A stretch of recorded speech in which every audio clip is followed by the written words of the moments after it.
ভাই একটু যদি ছোট করে বলেন, যদিও এখনো যোগদান করেন নাই, তবে মশা নিয়ে আপনার কি কোনো পরিকল্পনা আছে কিনা যদি ছোট করে এটা তো আপনি বললেন যে এখনো যোগদান করি নাই।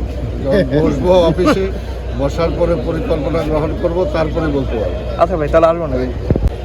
কাজে এগুলো দ্রুত নিশ্চিত করতে হবে, বিশেষ করে ঢাকা শহর ক্লিন থাকতে হবে, এটা হলো পরিষ্কার। তারপরে ঢাকা শহর ধুইন হতে হবে, এটা হলো দ্রুত।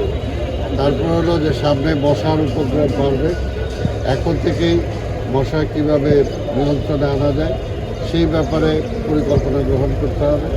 আর ক্লিন করে ঢাকা শহরে যে আপনার ময়লা আবর্জনা, সেটাকে কিভাবে আমরা রিসাইক্লিং করে আমরা বিদ্যুৎ বা সার এগুলোতে রূপান্তরিত করতে পারি, সেটার জন্য কি করা যায় সেই ব্যাপারে ব্যবস্থা গ্রহণ করবে।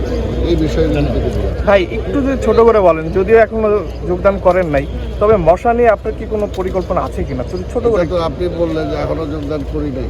যখন বসবো অফিসে, বসার পরে পরিকল্পনা গ্রহণ করব, তারপরে বলতে পারবো। আচ্ছা ভাই, তাহলে আসবো না ভাই।